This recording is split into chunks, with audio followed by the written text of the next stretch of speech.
Oficialmente arrancamos esta reunión de hoy donde vamos a charlar de Bitcoin.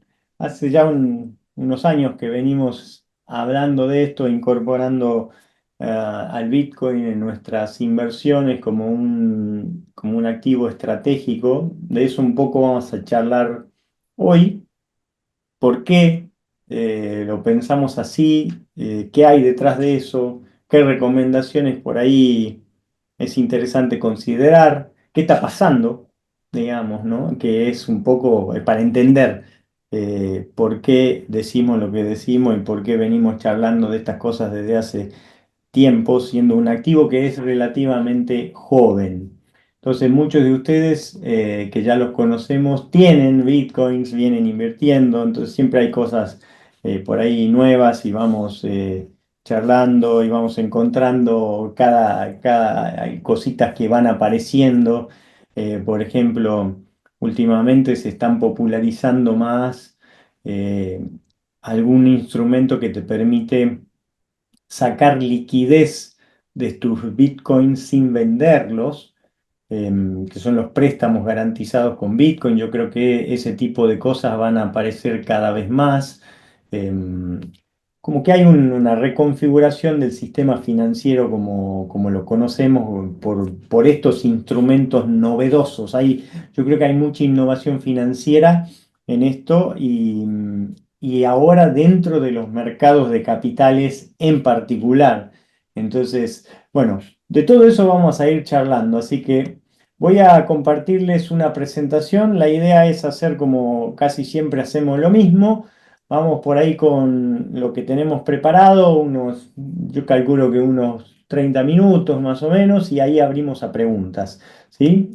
Obviamente que si antes quieren hacer preguntas, comentarios, son bienvenidos, o sea, no hace falta esperar a que terminemos con toda la exposición, simplemente vamos presentando algunas slides y algunas cosas que nos sirven como para disparar un poco la conversación. Así que voy a compartirles mi pantalla y ustedes me dicen si ven bien.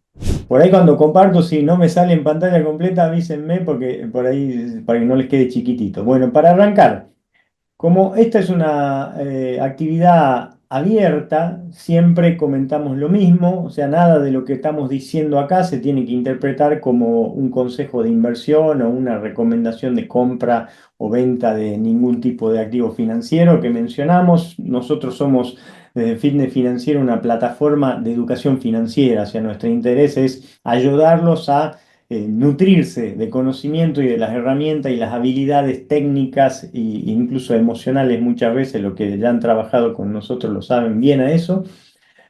Y después cada persona es responsable de sus propias decisiones. Entonces, dicho esto, vamos a empezar con entender un poco qué está pasando, digamos, porque esto es lo que explica el crecimiento, o sea, el título de esta reunión, ¿no? Del Bitcoin de nuevo haciendo máximos históricos, llegó a $126.000 hace una semana, 10 días, y de repente ahora recortó un poquito, pero está por ahí, 108, 107, 10 estaba en estas últimas horas.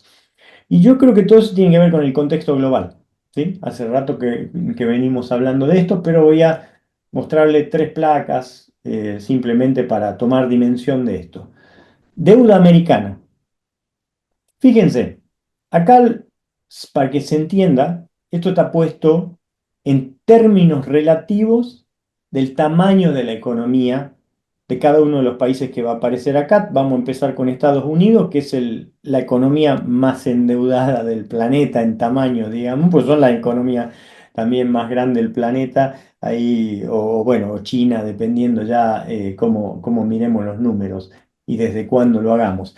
Pero fíjate, ¿no? Entonces, esto si vos lo pensás como tu economía doméstica, es, bueno, tengo tanta deuda y gano tanto, ¿y cómo es esa relación? Bueno, estos señores ya están, digamos, deben más de lo que generan en un año, ¿sí? Y eso no es algo saludable. Fíjense, es una serie muy larga, tiene un siglo de historia y está proyectada. a un siglo y medio, básicamente, ¿no? Entonces, de 1900, vos acá tenés en el primer tramo de esto, dice la guerra mundial, la primera guerra mundial, ahí hay un salto, obviamente, cuando es la guerra, porque ahí los países se endeudan, imprimen, digamos, después cae.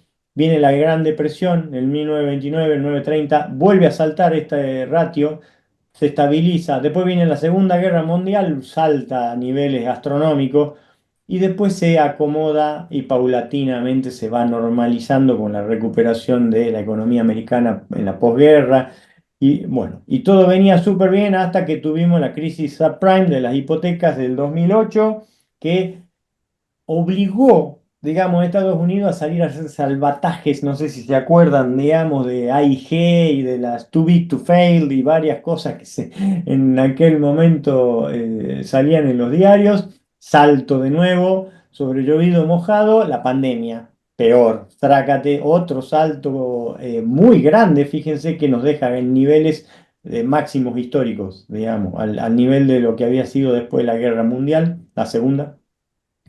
Y esta es la proyección de cómo puede llegar a ser esa dinámica por la oficina de presupuesto del Congreso. O sea, esto no son economía, son los datos oficiales, ¿sí? Entonces, esto es insostenible. Ya lo hemos visto de miles de maneras distintas y qué sé yo.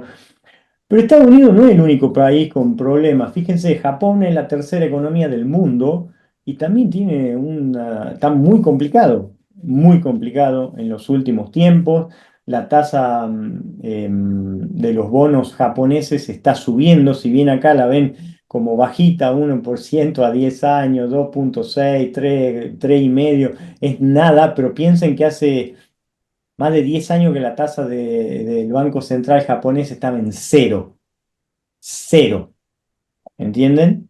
Y de repente pasó a estos niveles, esto es una locura, o sea, una locura, simplemente. Nosotros no lo entendemos por ahí en países latinoamericanos donde las tasas de dos dígitos, bueno, en Argentina no nos asustan, pero por eso hay que tratar de sacarnos un poco ese sombrero de país bananero y de que hemos visto cosas muy raras para entender lo que está pasando en el mundo. Si miramos el Reino Unido, yo creo que se llevan el podio en Europa de cuál es la peor economía. No sé si están peleando cabeza a cabeza con España, creo. No sé cuál está peor, en definitiva. Alemania, que fue una potencia, un imperio y ahora está también declinando. Está muy complicada la situación en Europa, muy difícil desde el punto de vista macroeconómico y con muchas crisis políticas, temas de inmigración, inseguridad, cosas que no se habían visto nunca en esos países, hoy están ahí al orden del día. Entonces, acá también hay una proyección oficial de la deuda del Reino Unido. Ojo, el Reino Unido, para que lo entendamos, era el imperio anterior, antes de lo de Estados Unidos eran estos, digamos, no los que estaban ahí, los dueños del planeta, ¿sí? Eh, un siglo atrás y tan complicadísimos, complicadísimos. Entonces, podemos seguir con los países, pero vamos a mirar otro dato que me pareció sumamente relevante compartirles hoy. Acá están viendo dos líneas en el gráfico este y una serie bastante larga, 50 años de historia, 1970 hasta la fecha. La línea amarilla es el porcentaje de reservas internacionales que tienen los bancos centrales en oro y la línea azul en bonos del Tesoro americano. Entonces, históricamente nosotros venimos de un sistema donde el oro y los metales preciosos han sido la base de un sistema monetario, pero hace 50 años ese sistema desapareció y estamos en lo que se llaman las monedas fiat o monedas sin respaldo, ¿sí? El dólar y cualquiera de las otras que conocemos en todos nuestros países, el euro, yenes, yuanes, todas, básicamente, pesos, ninguna tiene respaldo en oro, por lo menos desde 1970, que es más o menos esta gráfica, todo este periodo.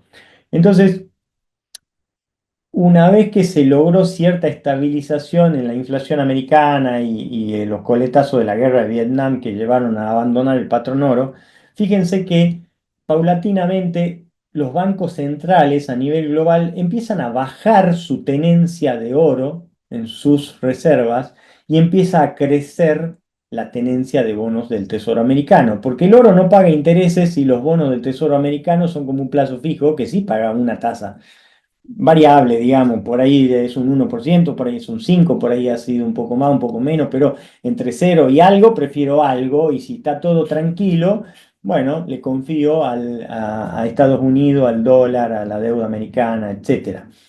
De hecho, a partir de 1996, por lo que estoy viendo acá en el gráfico, los bonos del Tesoro americano tienen mayor peso dentro de las reservas internacionales de los bancos centrales y el oro pierde un poco de fuerza.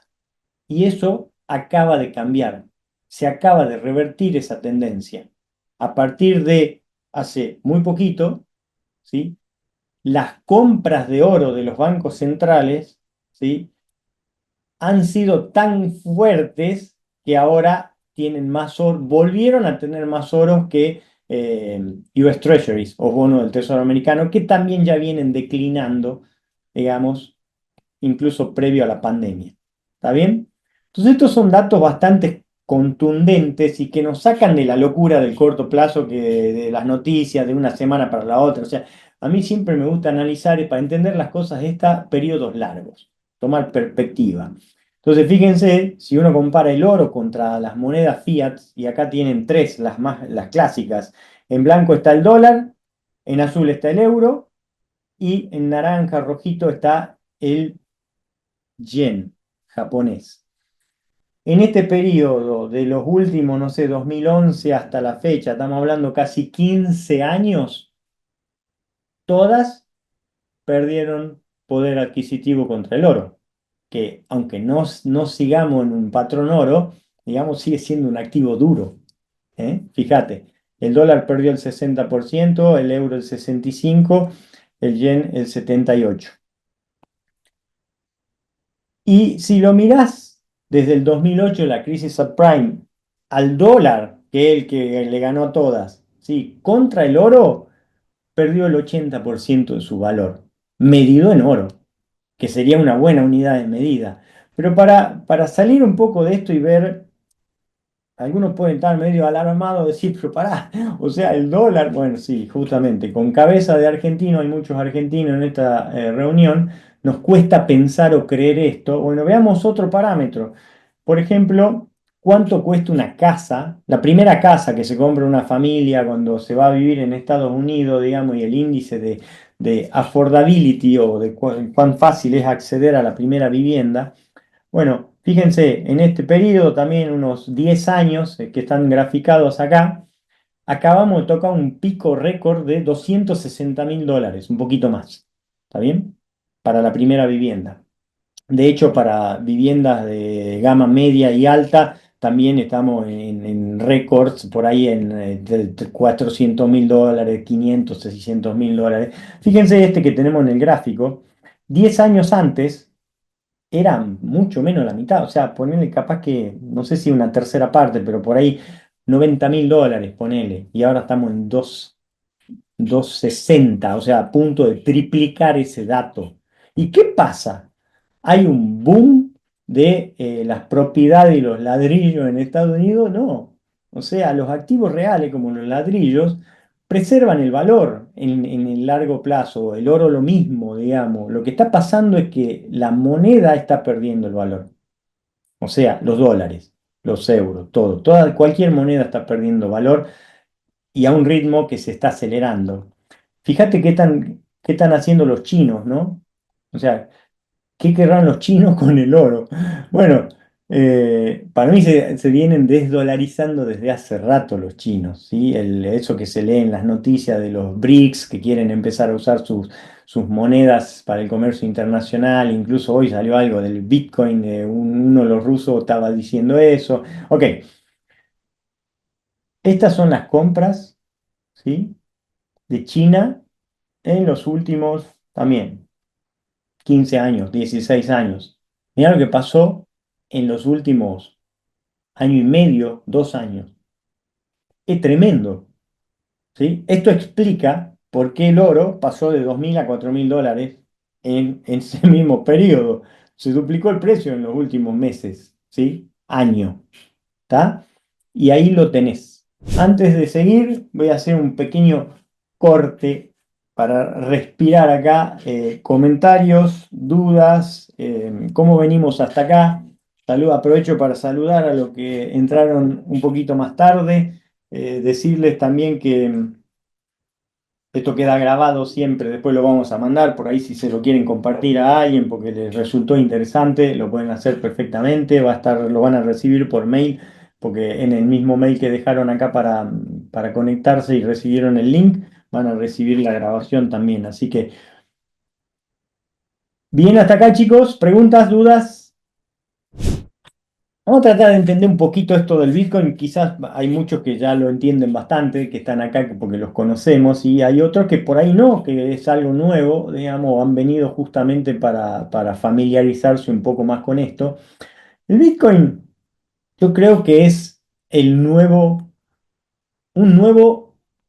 dinero. Eso me parece que... Y todavía no sabemos exactamente qué lugar o qué tipo de dinero va a ser, pero para mí va a ser seguramente reserva de valor complementando y destronando un poco al oro o a los metales preciosos también.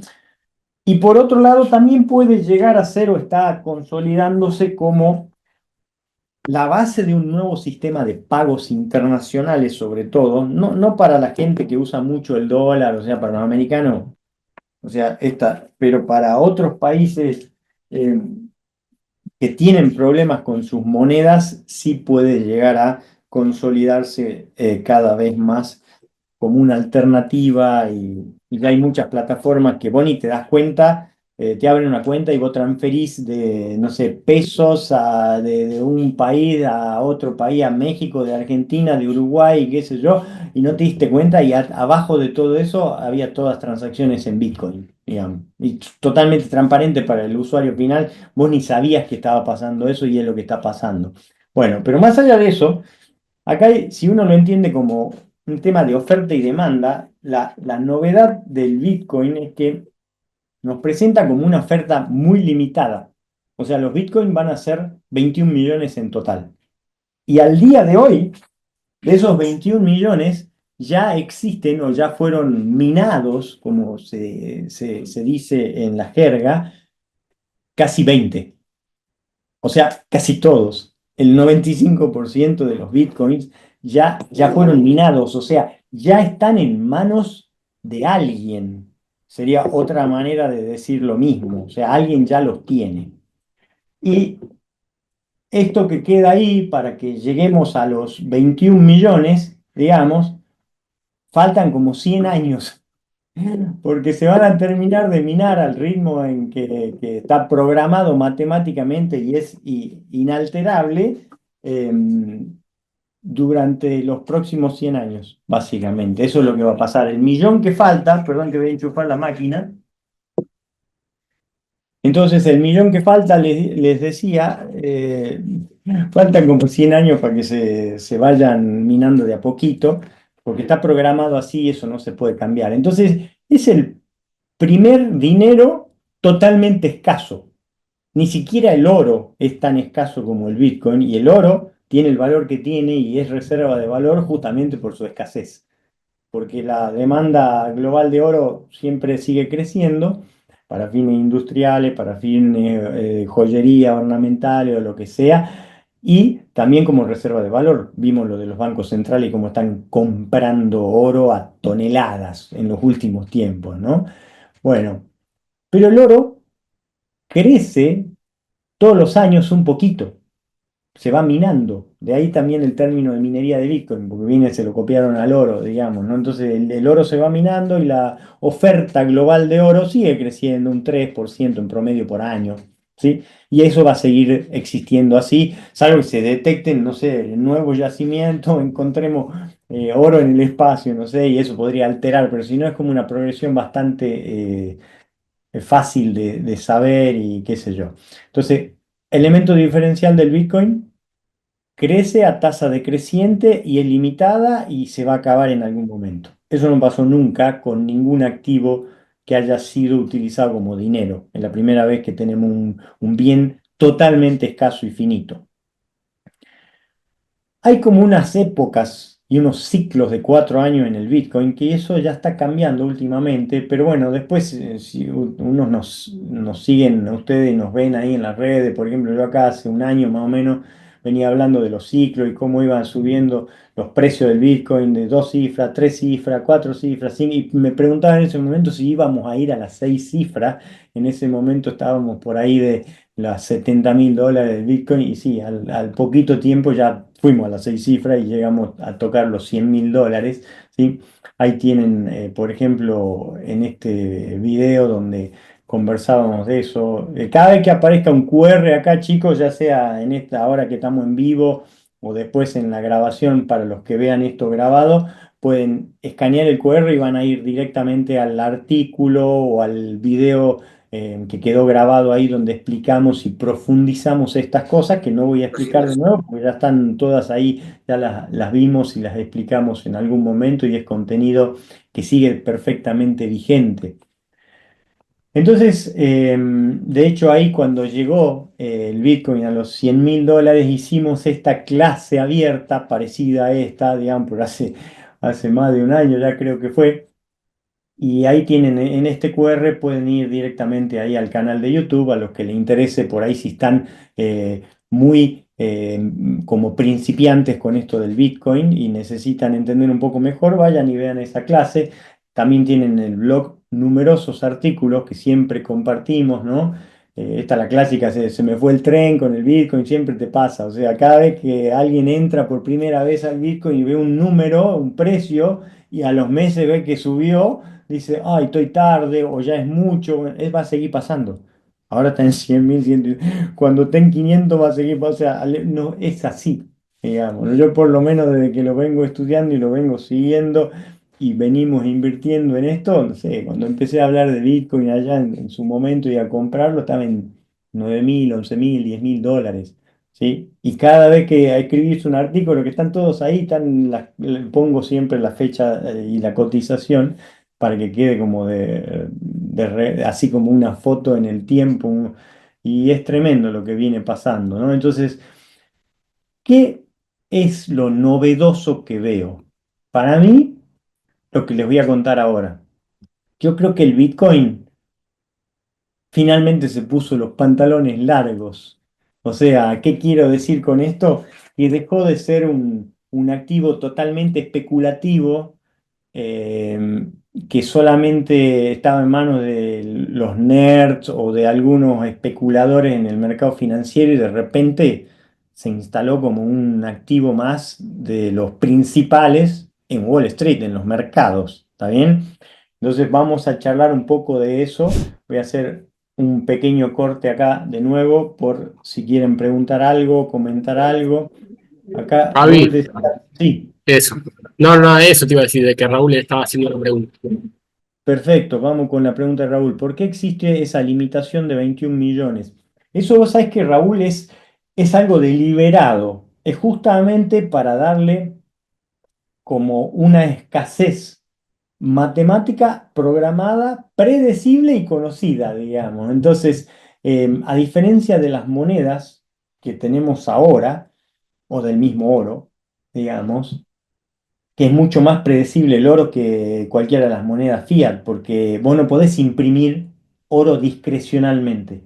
Vos tenés que ir, agarrar una mina y hacer todo el proceso extractivo que tiene todos los problemas logísticos que eso demanda, y entonces la oferta mundial de oro crece ese 3-4% por año. No importa lo que haga el precio, esto es muy loco. Con la plata pasa algo diferente, por ejemplo. Los que entienden de metales saben que cuando la plata, como ahora, sube mucho, la producción de plata y la minería de plata sube más.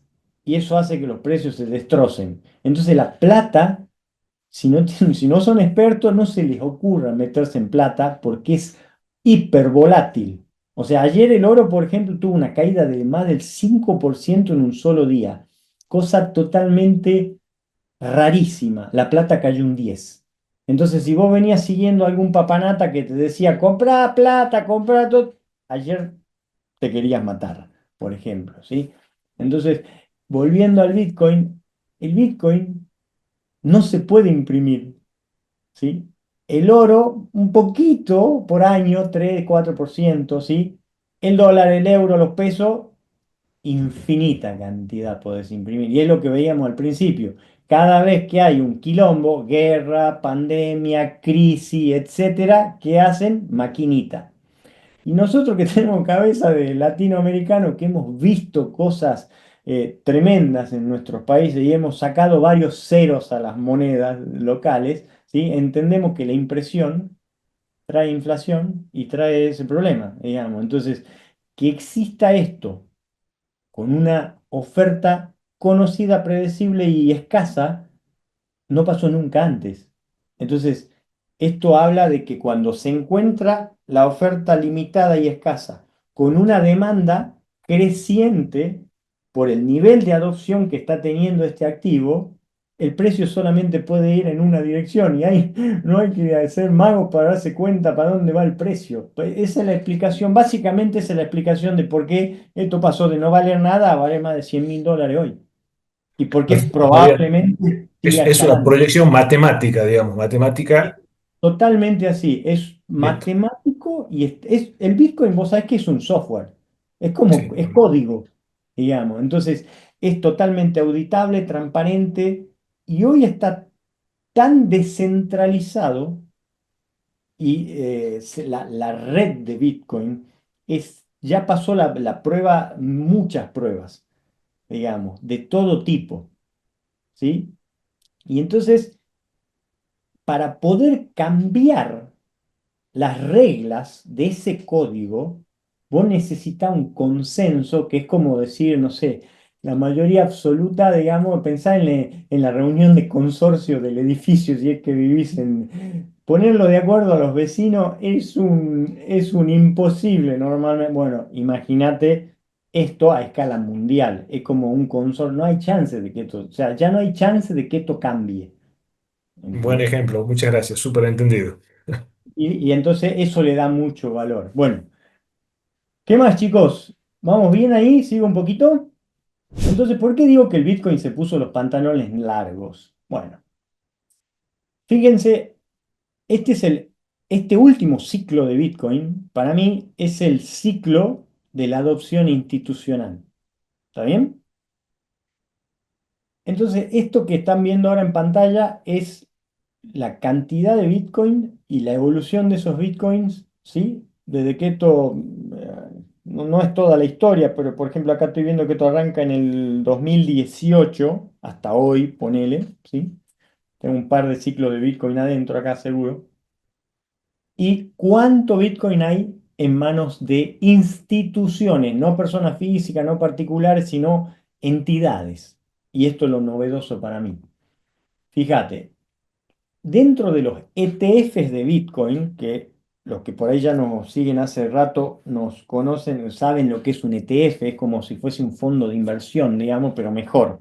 Son la evolución de los fondos de inversión. Ya hay ETFs de Bitcoin aprobados por el regulador, por eso digo que se puso los pantalones largos, digamos, porque ahora le dieron el sello de calidad. O sea, antes vos no sabías si te lo iban a prohibir, si los gobiernos lo iban a decir esto es ilegal, chau. Y teníamos, cuando comprábamos el Bitcoin, decíamos, y ojalá que rezábamos. Bueno, olvídate, ya está la discusión regulatoria ya está totalmente zanjada. Este es un activo más de todos los otros que podés comprar cuando vos entras en una cuenta de un broker. ¿Está bien? Ya ese riesgo desapareció, digamos, ¿no? Entonces, fíjate que hay ETFs de Bitcoin, ¿sí? Y desde que esto fue aprobado acá, más o menos, los ETF a inicio del 2024, básicamente todo lo que veías acá atrás es una sola cosa que era un fondo, casi un ETF, pero no era un ETF, que era lo único que habían logrado meter por la ventana sin la aprobación del regulador y la SEC de Estados Unidos se había cansado de decirle que no a los ETF. No, no, no, no, no, no. Bueno, incluso antes de que se vaya Gary Gensler, que era el que supuestamente el que estaba ahí al mando de la SEC y se había cansado de decirle que no, le vencieron la pulseada y lo obligaron a aprobar los ETFs de Bitcoin, digamos. Y después cambió todo. Ahora la SEC está pro cripto a full, digamos, desde que Trump está en la Casa Blanca cambió todo.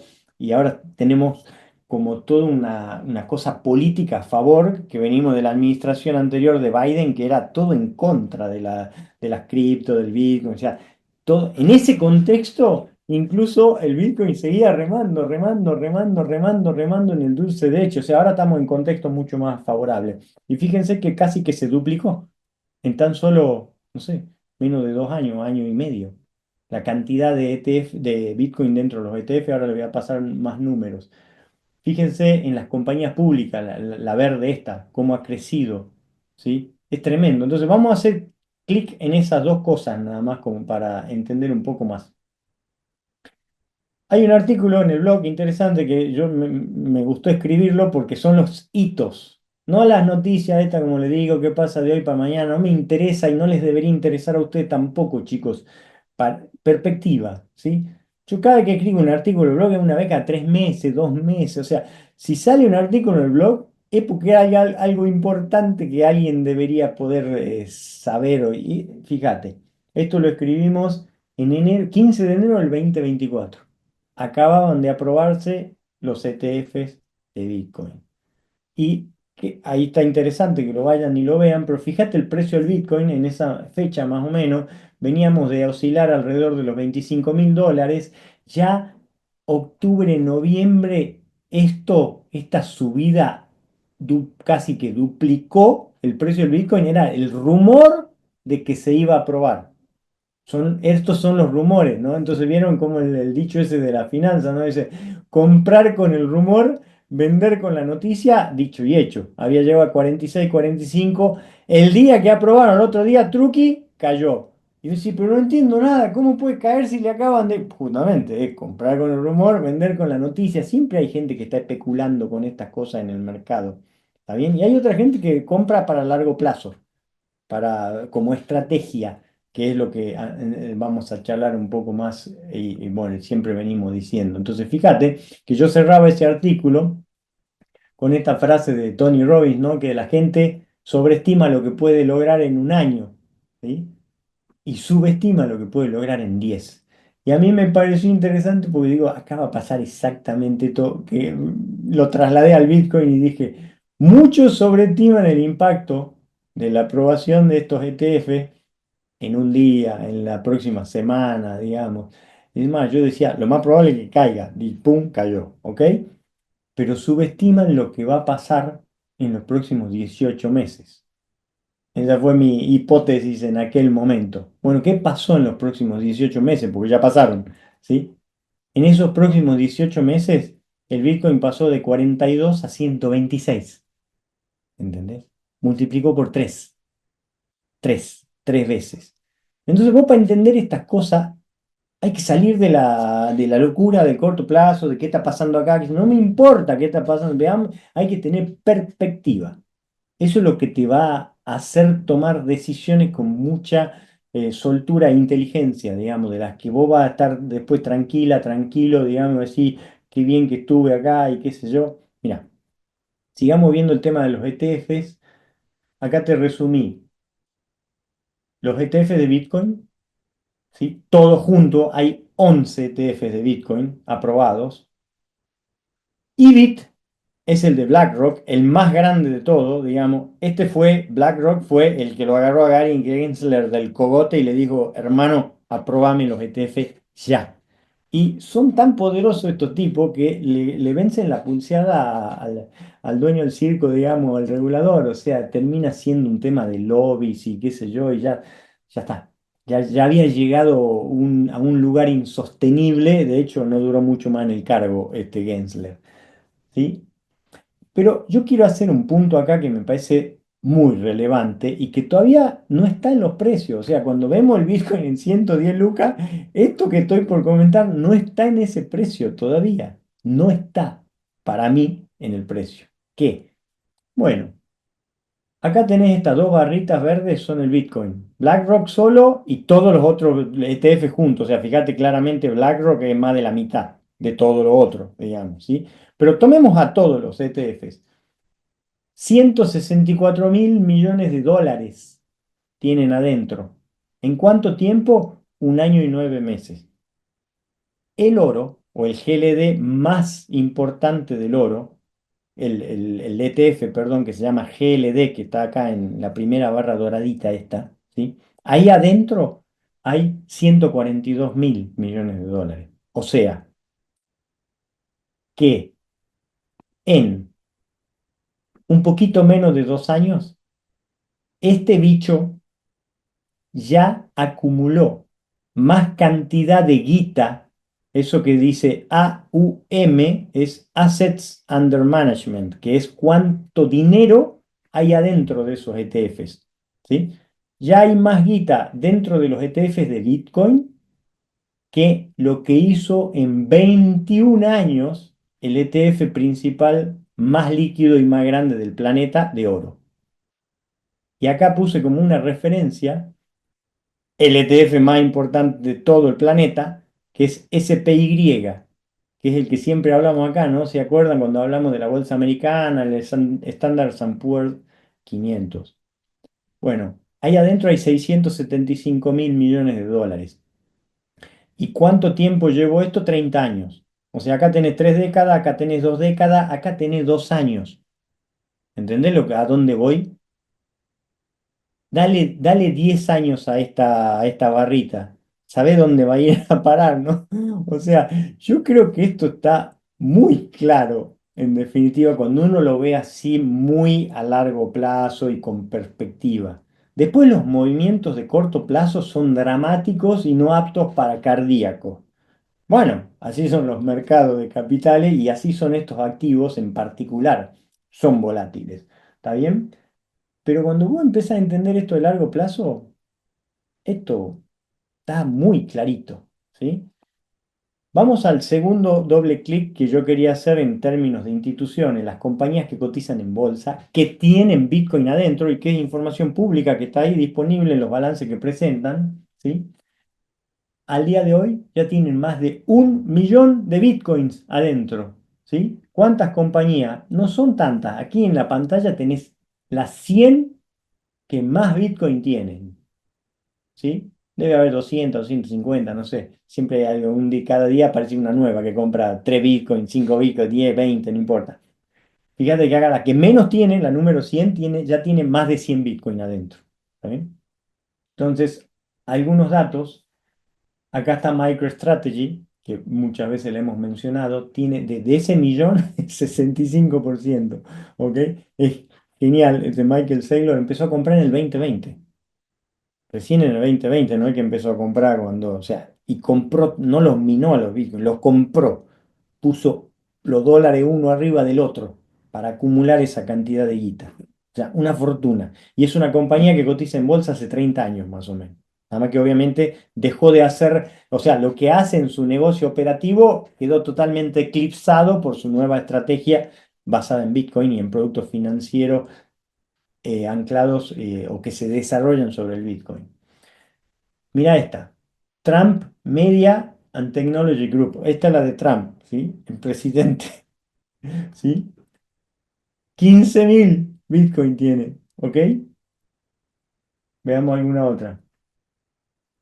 Tesla tiene 11.500 Bitcoin, ¿sí? Hay muchas conocidas acá. Yo simplemente... Mercado Libre, ¿sí? Argentina. 570 Bitcoin adentro. Bueno, y así podríamos seguir. O sea, de esos, ¿se acuerdan de esos 21 millones de Bitcoin totales que hablábamos? ¿Sí? Hay 1 millón en manos de esta gente. Y esta gente lo empezó a comprar sacando a MicroStrategy, que empezó hace 4 o 5 años. Todas las otras empezaron ayer, la semana pasada, digamos, o sea, son muy jóvenes. La única vieja acá, obviamente, es la que lleva la ventaja competitiva y tiene 600.000 Bitcoin porque empezó mucho antes que las otras. Y fue la que instaló esto de comprar Bitcoin y guardar en ahorrar en Bitcoin. O sea, tener los dólares, en vez de, o sea, los dólares que gano, no guardo más dólares porque se me derriten en el balance. No compro tampoco bonos del Tesoro americano porque esa tasa que me pagan del 4% no me sirve ya y tengo miedo de perder valor. Compremos Bitcoin. Listo. Y acá tenés. Esto es un cambio de paradigma. Por eso explicábamos al principio lo del contexto que está pasando en el mundo, ¿sí? O sea, si cada uno quiere hacer esta traslación de lo que están haciendo estas compañías, te tenés que preguntar cuántos dólares guardado tengo, ¿sí? Y versus cuánto Bitcoin tengo, o cuánto oro tengo, si querés, para decir, bueno, ¿cómo resguardo mi valor? O cuántos ladrillos tengo. O sea, son los activos que resguardan valor. El dólar, los bonos del Tesoro americano y que es cada vez peor. Las ON en dólares, tampoco. O sea, nada de eso te sirve. O sea, cuando lo veas en un plazo de 10 años para atrás, perdiste como la guerra. ¿Sí? Que es los gráficos que mostrábamos al principio. Entonces, para cerrarles un poco el panorama y abrirnos a las preguntas, este es el panorama completo de toda la tenencia institucional de Bitcoin. Entonces, acá tenés las compañías públicas, acá tenés algunas privadas que han informado que tienen eso, acá tenés los ETF en este bloque de acá, acá tenés gobierno, ¿sí? Estados Unidos, que esto está desactualizado porque Estados Unidos con estos 200.000 Bitcoin la semana esta que pasó, confiscó 120.000 Bitcoin más. O sea, tiene mucho más Bitcoin que esto, ¿sí? China más o menos para ahí, qué sé yo. Y acá tenés lo que está en los exchange o en algunos proyectos de DeFi o qué sé yo. O sea, la adopción institucional del Bitcoin me parece que es el driver que está llevando el precio suavecito, suavecito y sin tanta locura de subida abrupta ni caída grotesca como veníamos observando en los ciclos anteriores. Este ciclo, la dinámica está cambiando, me parece que por este tipo de inversor que es algo diferente al especulador clásico que tradeaba y nada más, digamos. Entonces, bueno, hasta ahí un poco les quería compartir todo este panorama. Ahora abrimos un poquito a preguntas, comentarios. Em, a ver, acá hay algo de un comentario de Guillermo, dice, no, que ya se fue, ok. ¿Quién tendrá los otros 18 millones? Hay mucha gente, hay particulares, chicos, y hay gente, por ejemplo, no sé, un nerdazo que minaba Bitcoin en el, no sé, 2010, puede llegar a tener miles de Bitcoin, ¿entienden? Y hay como 3 o 4 millones de Bitcoin que están perdidos. O sea que no son, nunca van a ser oferta real porque ya está. Alguien se olvidó la clave, alguien no puede acceder a esos fondos. Chao, digamos. ¿Sí? Eh, Fabi, tenés la mano arriba. Sí, se escucha bien porque estoy con poca internet. Sí, sí. Bien. Ahí yo quería hacer un doble clic en algo que dijiste, Fabi, porque hay mucha gente que no conoce, que no yo por lo menos no conozco, y que por ahí la primera vez que toma contacto con nosotros o con algo de esto, y recién decías que comparado con esto, las ON, todo eso no sirve o algo para el estilo, y obviamente hay que tener en cuenta que esto tiene que formar parte de probablemente de nuestro portafolio de inversiones, pero en un porcentaje, digamos, si no nos tiramos todo de cabeza a las predicciones, digamos, ¿no? O a la posibilidad de hacernos millonarios de acá a 10 años y si bien todos deseamos eso, hay que ir con mucha cautela y entender muy bien de qué se trata y entender que esto tiene que formar parte de tu portafolio, de tu estrategia, pero en un porcentaje lógico, en un porcentaje cauteloso, digamos, ¿no? Porque si no es como que, bueno, vendo todo y compro esto, compro Bitcoin y espero, ¿no? Un poquito, me gustaría que aclares un poquito más eso como para que entender un poquito más abstracto y más alejado, digamos. Súper, súper bien el comentario de Fabi. Ya los que por ahí nos siguen de hace rato ya me escucharon decir varias veces, no la vendas a tu vieja para comprar los bitcoins, digamos, que es lo mismo que está diciendo Fabi de otra manera, ¿no? O sea, yo creo que estamos hablando mucho de Bitcoin y siendo enfáticos con eso porque era el tema de hoy en definitiva, pero no, no es la única opción que tenemos. Lo que sí hay que entender es cómo puede jugar un rol estratégico en la protección de tus excedentes, de tu dinero y en multiplicar tu capital en el tiempo y en el mediano y largo plazo, digamos, ¿no? O sea, se están abriendo nuevas opciones, el sistema financiero global está cambiando y si yo sigo pensando con cabeza obsoleta en términos de ladrillo, dólar y plazo fijo, estás al horno con fritas. Ese es el mensaje importante. Entonces es momento de empezar a tomar el toro por las astas y darte cuenta de que el mundo ya cambió y en tu velocidad de adaptarte a ese cambio que es vertiginoso, vas a sacar un provecho que otras personas que no están mirando y no están atentos a esto, por ahí van a recibir un cachetazo o cuando se den cuenta ya va a ser tarde, en definitiva, porque eh, esto de guardar dólares en la caja de seguridad porque me da cierta confianza y me da tranquilidad, es una receta que para nuestros abuelos funcionaba súper bien, para nuestros padres capaz que también, ya, para nosotros ya no funciona. Listo. Y para nuestros hijos ni en pedo va a funcionar, digamos. O sea, estamos viendo la caída y la ruptura de un régimen monetario mundial. Eso es lo que estamos atestiguando. Entonces, creo que ese es como el mensaje fuerte. Después, obviamente que hay que entrar a analizar la situación particular de cada uno, en qué etapa de la vida estás, o un montón de cosas que son lógicas a la hora de plantear tus inversiones y plantear la manera en que te posicionás con un portafolio inteligente, diversificado, que te deje dormir en paz también, ¿no? Porque de nuevo, como decía Fabi, no es cuestión de tomar en todo el riesgo y después me infarto si tiene una caída como las que hemos visto en años anteriores, digamos. Entonces, nadie está diciendo eso, ¿sí? A ver, ¿qué otra cosa aparecía por ahí en el chat? Dice Viviana, Fabi, teniendo en cuenta entonces el cambio de paradigma que muestras en tu análisis de Bitcoin, ¿por qué la sugerencia para armar la cartera de retiro, el porcentaje es poco y sigue siendo cauteloso? Eh, la realidad es que qué es poco y qué es mucho. O sea, eso depende de cada uno, ¿no? Porque nuestra tolerancia al riesgo y nuestros objetivos son diferentes. Entonces, vamos a tratar de poner un parámetro de razonabilidad para que esto se entienda. Si vos pensás, voy a ir a una placa que tengo acá, que le voy a compartir la placa esta para que veamos rápidamente por qué podemos hacer. Acá estamos viendo el rendimiento del Bitcoin contra los activos financieros clásicos o principales, ¿sí? En los últimos 10 años, ponele, ¿sí? Eh, Obviamente, fíjate, cuando acá está ordenado por desde el que más rinde al que menos, o sea, el Bitcoin ganó, salvo en 2, 3 años, en todos los otros ganó el Bitcoin, ¿sí? En la última columna, para simplificarte el análisis, ¿sí? Tenés el retorno anualizado promedio de todos los activos, ¿sí? Entonces, mira, el Bitcoin es un caballo que galopa al 54% anual en ese último periodo. 50% por año en moneda dura, ¿entendés?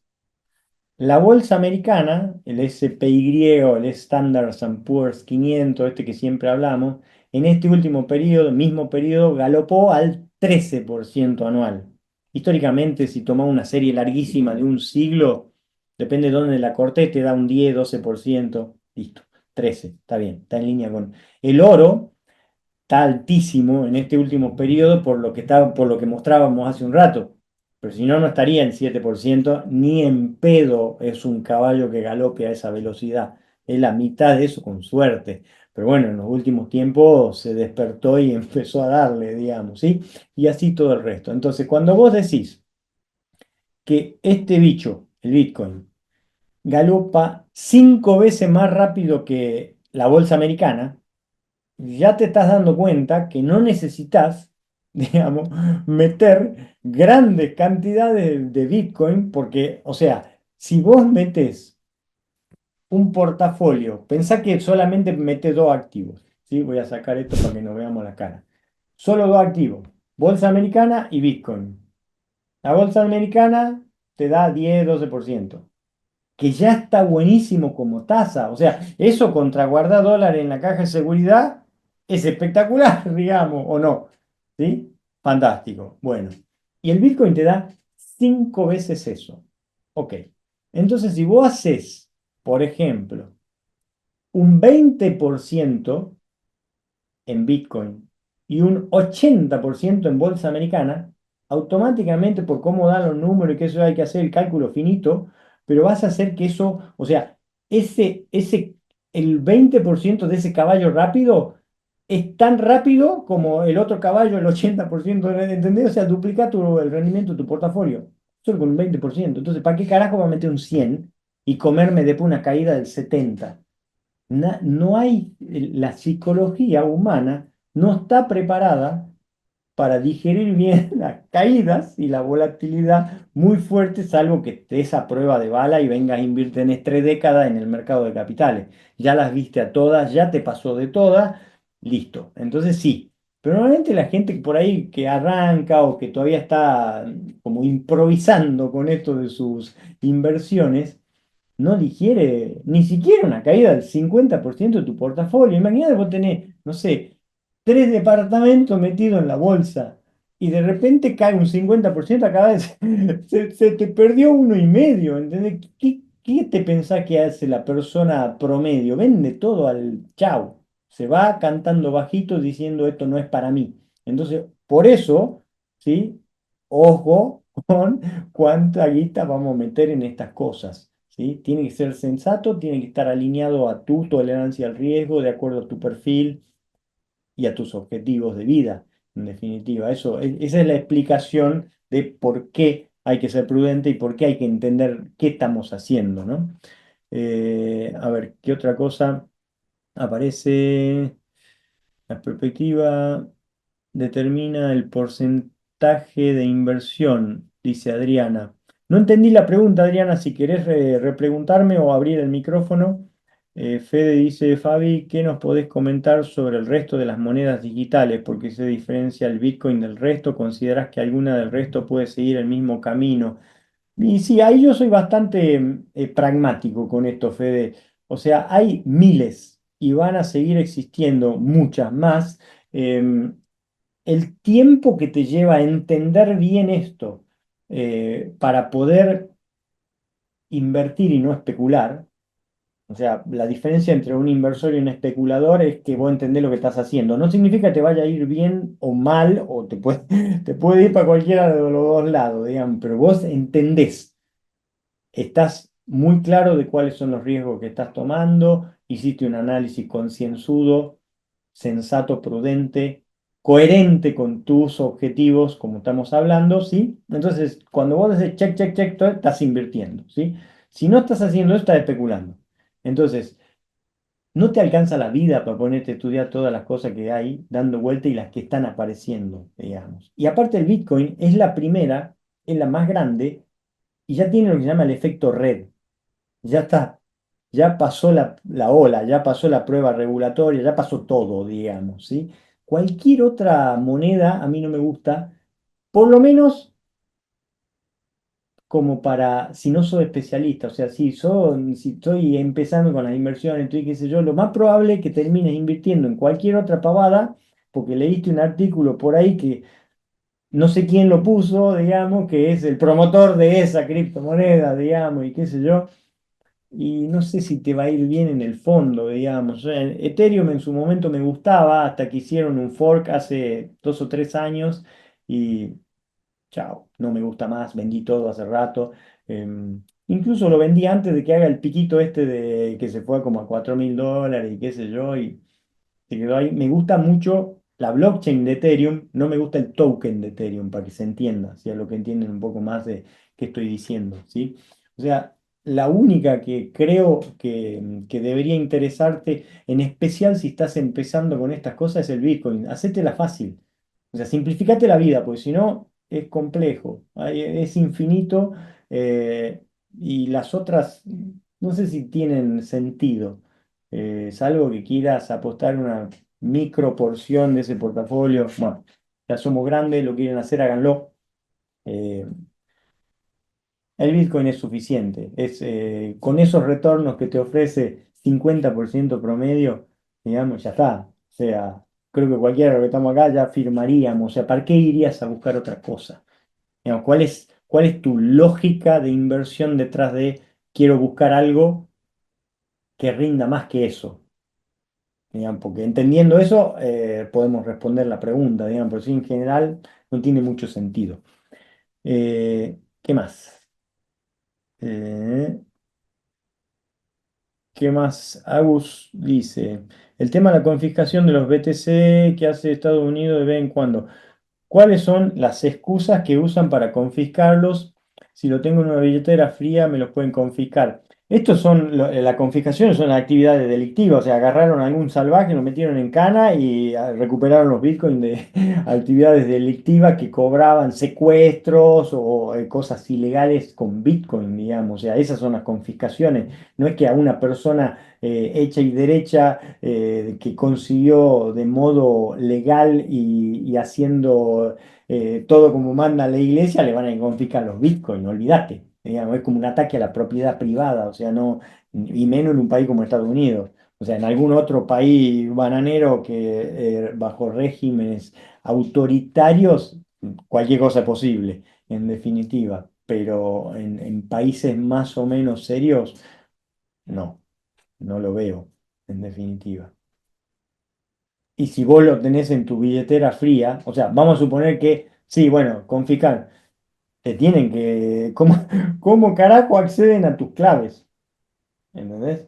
O sea, si vos tenés un sistema de claves robusto en autocustodia, no hay manera. No hay manera que accedan a los bitcoins, no hay manera. ¿Sí? Salvo que vos entregues las claves, en definitiva.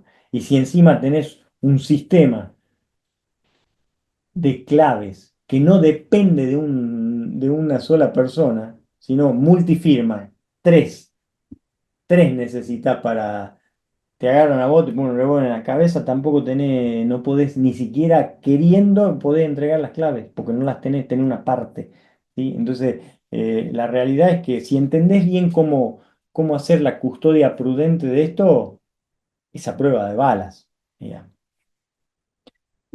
¿Qué más, chicos? Otras preguntas, consultas.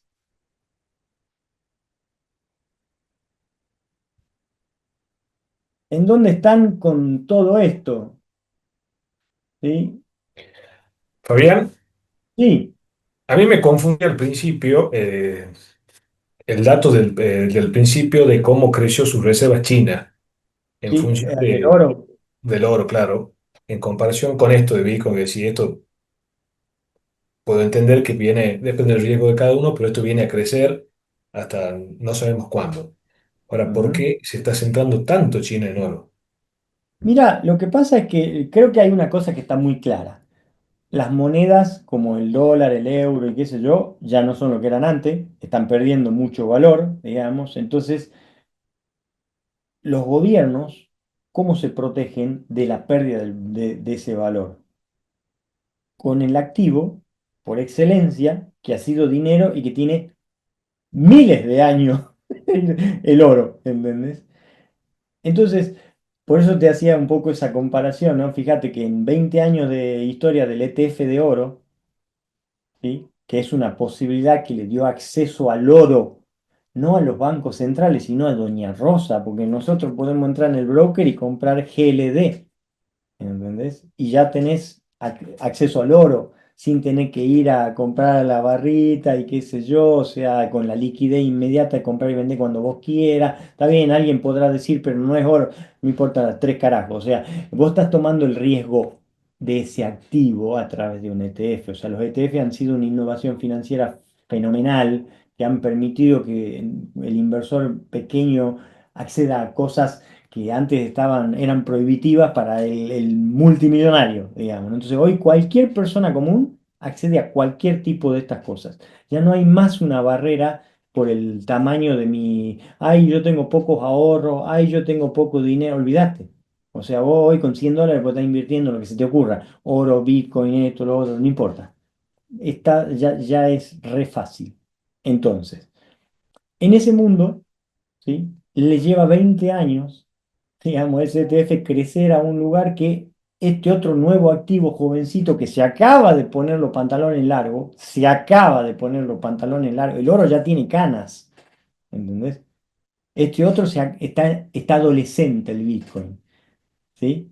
Y en 2 años hizo lo mismo que 20 años. O sea, imagínate la velocidad que tiene. Entonces, ¿qué hacen los chinos? Están haciendo lo que viene haciendo todo desde hace décadas. ¿Entendés? Compran oro. Ahora, fíjate que en este ciclo yo dije la adopción institucional y eso está viniendo de mano de los ETFs y de las empresas que cotizan en bolsa. Yo creo que la próxima adopción institucional son los gobiernos. ¿Cuándo va a pasar eso? No sé. Pero el día que alguno grande empiece a comprar, agárrense, porque no es la billetera ni de una empresa que cotiza en bolsa, ni de nosotros los particulares que sacamos de la caja de seguridad y ponemos un 10% del portafolio en Bitcoin. Es alguien que agarra la maquinita, imprime la moneda fiat que sea y compra todos los Bitcoin que pueda al precio que sea. ¿Entendés? Eso no ha pasado todavía. No ha pasado. ¿Va a pasar? Probablemente en algún momento. Pero entonces eso, el Bitcoin ya no va a estar en 100.000 dólares, va a estar en 1 millón de dólares o más. ¿Entendés? ¿Cuánto tiempo falta para eso? Yo creo que no demasiado. ¿Sí? O sea, los que todavía tenemos unas décadas por delante, lo vamos a ver. Lo vamos a ver. ¿Sí? Entonces, ¿qué están haciendo los chinos? La tradicional, la que funcionó toda la vida. Pensá que los chinos, en el 2008, crisis subprime, ¿sí? Eran el tenedor más grande del mundo de dólares y bonos del Tesoro americano. O sea, en ese piquito que vimos de salto, digamos, ¿sí? Cuando Bush le clavan los dos avioncitos en la Torre Gemela en el 2001 y qué sé yo, y después vino la crisis subprime en el 2008.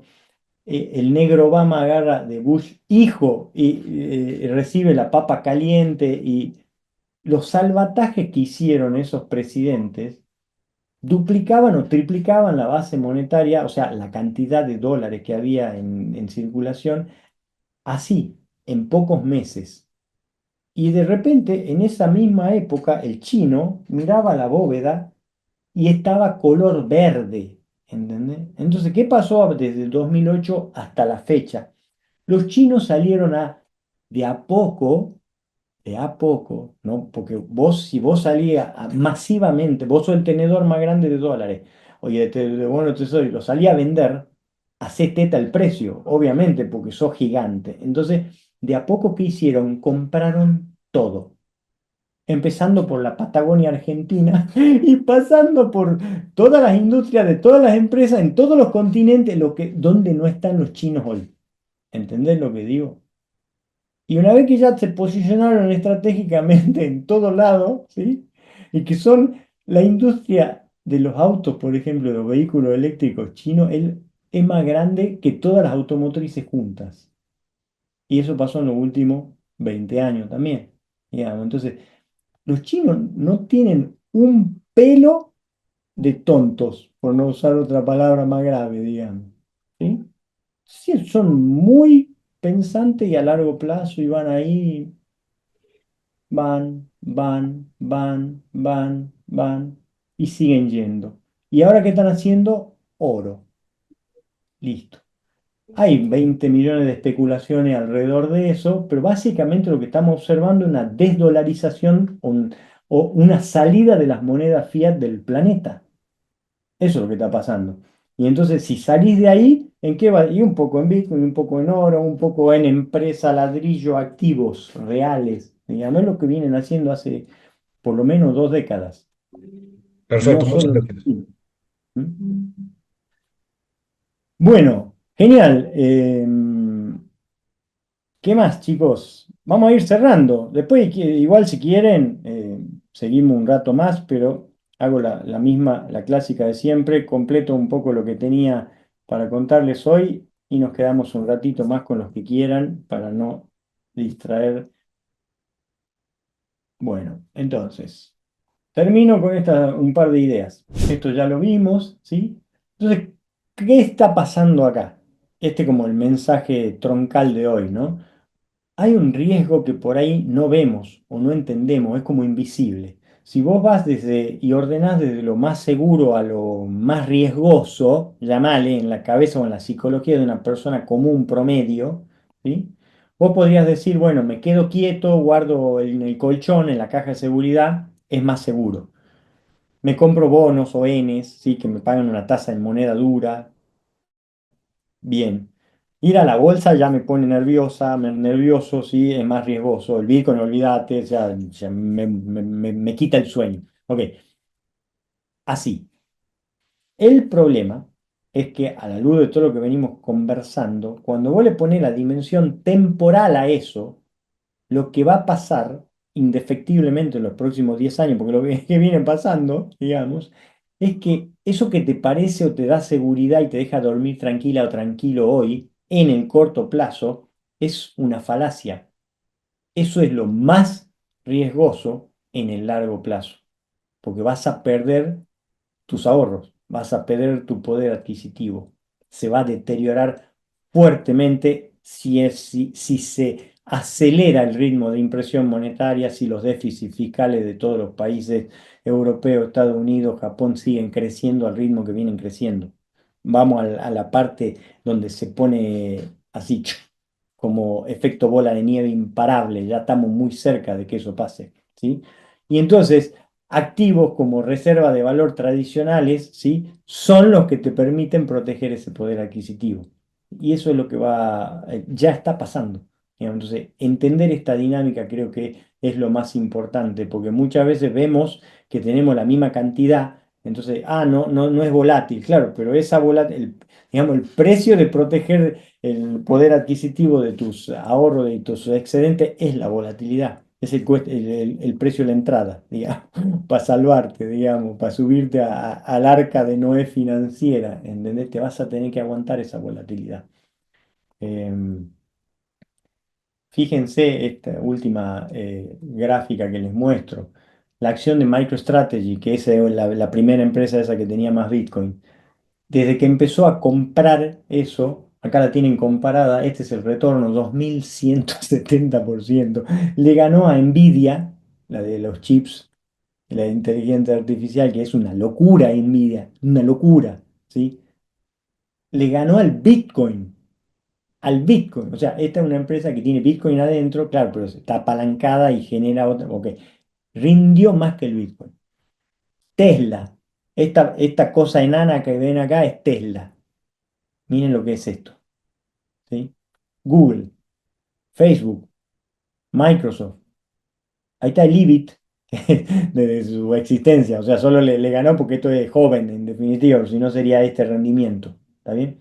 Y así todo lo otro. Acá está el Nasdaq, acá está el SPY, que es la bolsa americana, las 500 empresas. Este es un buen benchmark. Esta barra, que aquí está como enana, esta es excelente, excelente barra. O sea, como decir, si esto está haciendo mi portafolio, o sea, si yo gané el 100%, el 99%, en los últimos 5 años, soy feliz, ¿entendés? Me tienen que dar el Oscar.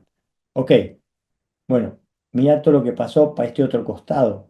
O sea, hay cosas que están cambiando. El oro casi como la bolsa americana. Esto solamente en periodos como este. No pasa siempre. Y después acá en la otra punta, esto que tenía acá negativo para abajo, estas son las ON, estos son los bonos. Este es el activo en un portafolio tradicional como el de la finanza que dicen mitad y mitad acciones y bonos, 60 y 40. Ese 40% de bonos está roto. Olvídate. O sea, si algún asesor financiero todavía te está recomendando eso, es porque está repitiendo alguna receta que ya no hace rato que no funciona.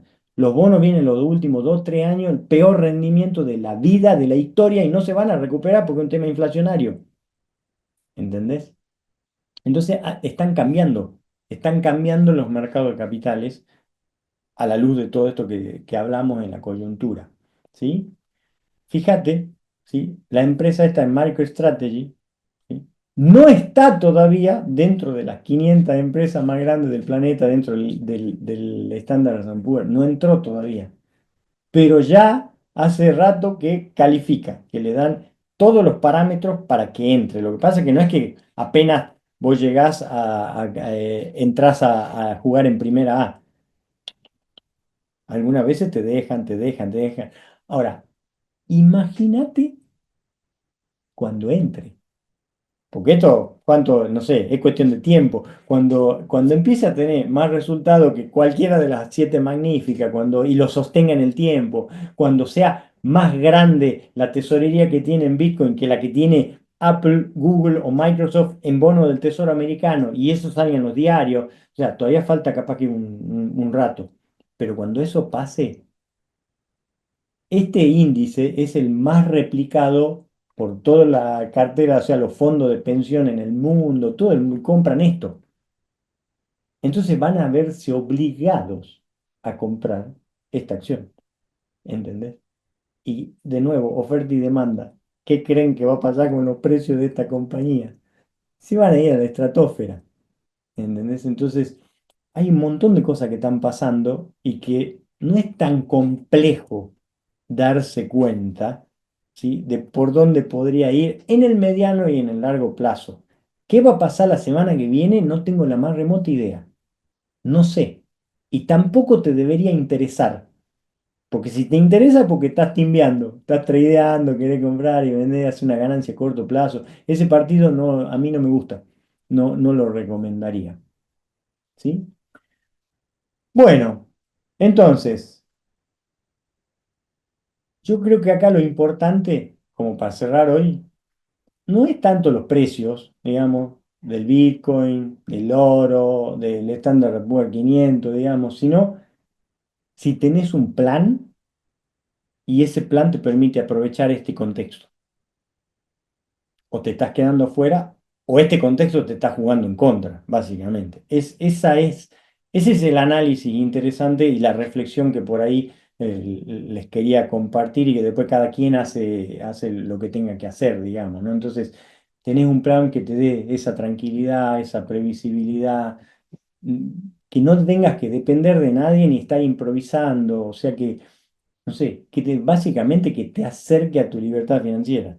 Y si necesitas ayuda para eso, agendate una sesión de claridad con nosotros, o sea, hacele clic al link que te aparece con este QR. Si la ves después en diferido, esto siempre está ahí, te lleva un pequeño formulario donde nosotros después te hacemos un par de preguntas para entender bien dónde estás.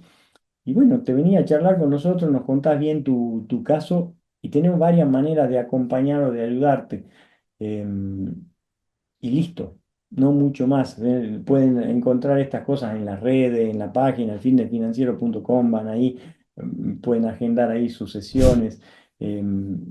Son espacios que nosotros abrimos para que ustedes nos puedan conocer, para nosotros conocerlo y en base a lo que ustedes nos cuentan, por ahí le damos alguna recomendación si podemos acompañarlos o no.